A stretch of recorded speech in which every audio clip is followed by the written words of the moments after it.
She traded our 5-year love for a casual friendship, expecting me to wait in the wings.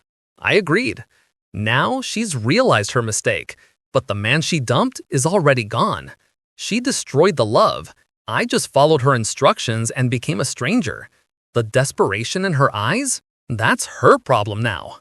Hey viewers, before we move on to the video, please make sure to subscribe to the channel and hit the like button if you want to see more stories like this. Thanks.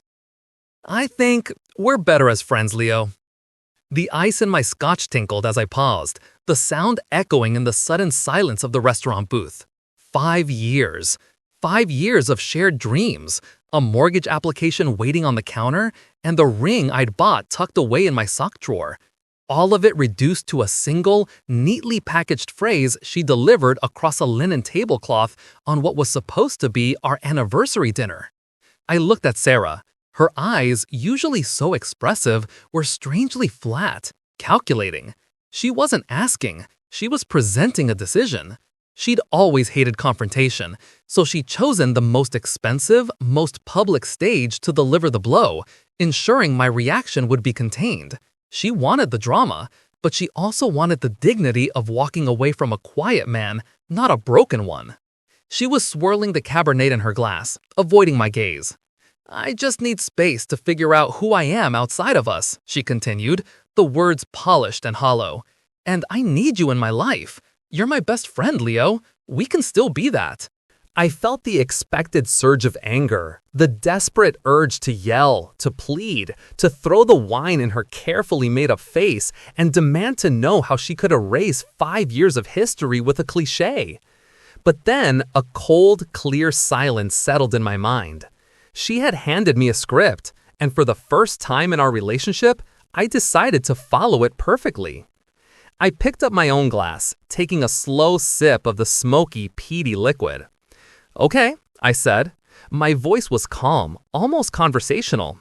If that's what you need, then that's what we'll do. Her head snapped up. Her planned apology, her rehearsed justification froze on her tongue. Her eyebrows knitted together in confusion. That wasn't the script. Where was the hurt, the fight? You're taking this so well, she stammered, a strange hint of disappointment in her tone. I gave her a small, sincere smile, the kind you give a colleague you barely know. Why wouldn't I? You said we're better as friends. I believe you. You know best. I paused, letting the silence grow. I respect your decision to pursue your personal growth, Sarah. Truly, no hard feelings. The air crackled with her unspent emotional energy. She had come here prepared to be the strong, empathetic one, granting me a mercy killing. Instead, I had become the calm, reasonable, utterly uninterested one. She wanted a scene. She got a business transaction. I thought what we had meant more to you than this easy acceptance, she pushed, going for the emotional low blow. It meant everything, I replied simply, meeting her eyes. But I don't beg someone to stay in my life who has already decided to pack up and leave. That's not love, that's manipulation.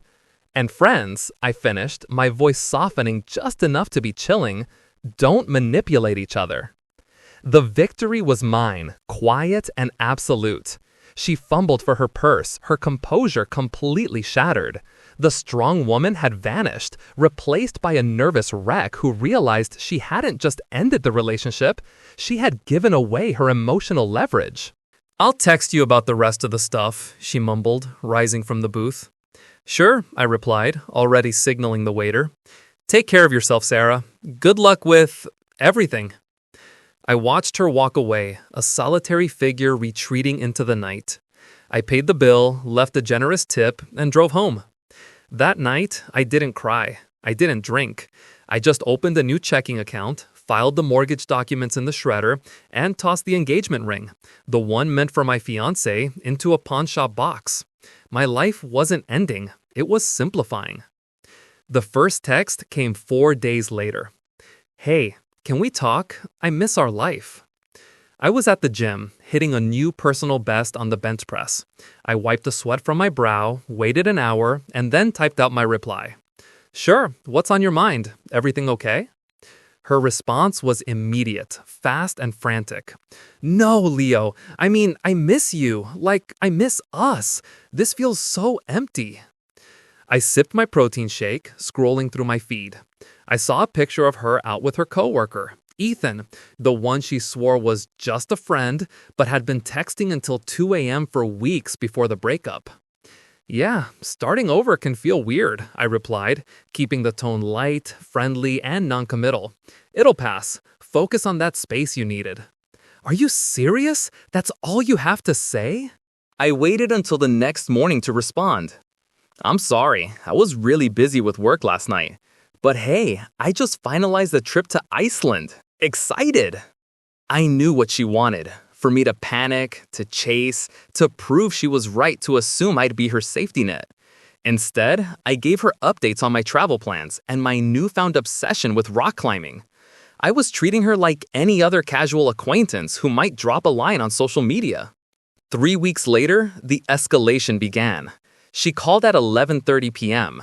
I let it ring once and then silenced it. The voicemail was shaky, tearful. "Ethan and I had a fight. I need to hear your voice. I need to know you're still there for me. You're my friend, right?" I texted her back the next afternoon. "Hey, sorry I missed your call. Was asleep. That sucks about Ethan. Have you tried calling your sister? She's a great listener." Her reply was a volcano. "Why are you being so cold? Ethan is an idiot, and I don't want to talk to my sister. I want to talk to you, the old you. You're acting like I'm a stranger." I was walking out of my boss's office, having just secured a major international project that meant a massive raise and a transfer to a new city. I paused on the street corner. "We're not strangers," I typed. "We're friends." "You drew the line, Sarah. I'm respecting it. You said you needed space to figure things out. My life doesn't stop just because yours got complicated.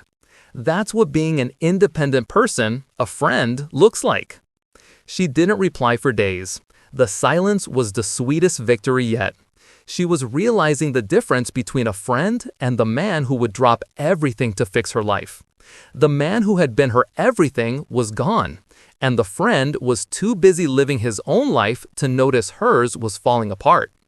2 months in, the desperation was palpable. She tried the most audacious move. "My lease is up. Ethan is complicated. Could you help me move my storage unit this weekend? I really need someone I can rely on."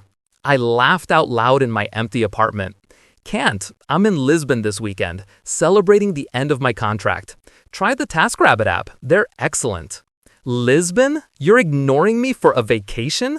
"No, I'm prioritizing my life. As a friend, I'm telling you to do the same."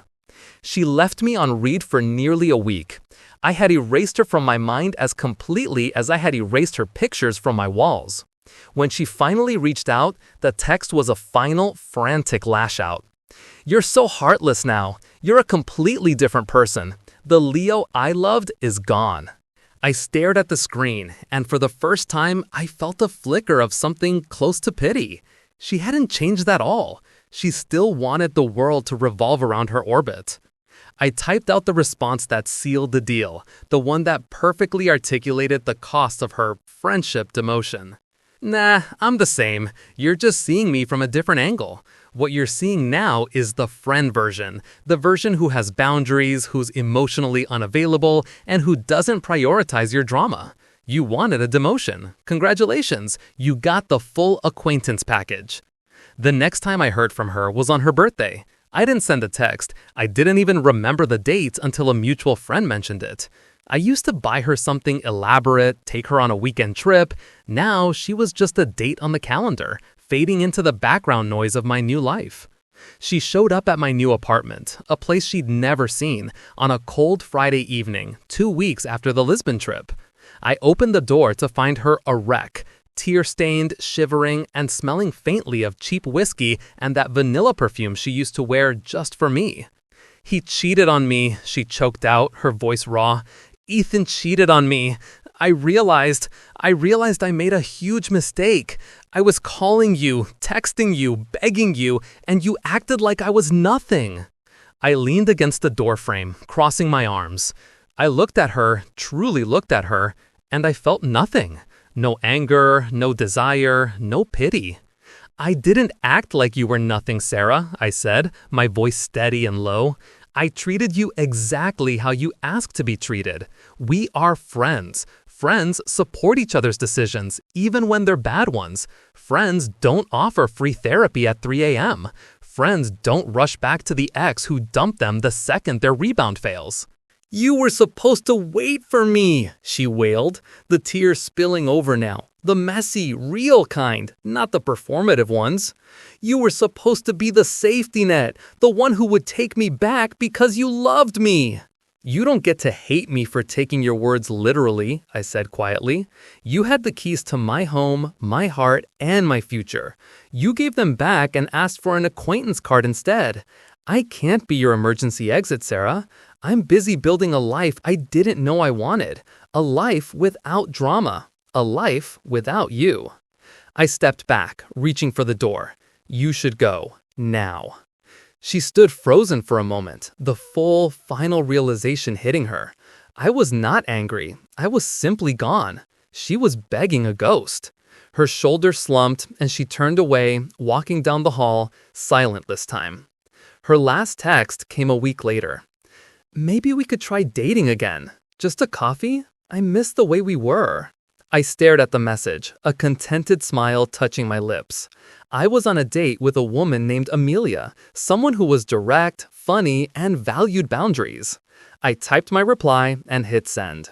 Nah, we're better as friends, remember? Best of luck to you. Then I blocked her number. 6 months later, I saw her at a crowded, upscale fundraising gala. I was there with Amelia, introducing her to my new colleagues. Sarah was standing alone near the buffet, staring at her phone. She looked tired, aged, and her vanilla perfume was the ghost of a memory I no longer recognized. Amelia and I were laughing when Sarah finally looked up and saw me. Her eyes widened, focusing first on me, then on the diamond engagement ring Amelia was wearing, a better ring than the one I'd put in the pawn box. Hope, panic, and utter defeat washed over her face. I didn't break stride. I didn't slow down. As I passed her, I simply gave her a polite nod, the kind of acknowledging gesture you give to an old, nondescript coworker or an acquaintance whose name you can't quite recall. Then I walked away with my fiancé. A quiet, absolute sense of peace settled deep in my chest. I didn't go anywhere. She's the one who left, and I was finally truly free. Thanks for watching. Make sure to subscribe to the channel and hit the like button. What do you think about this story? Share it in the comments.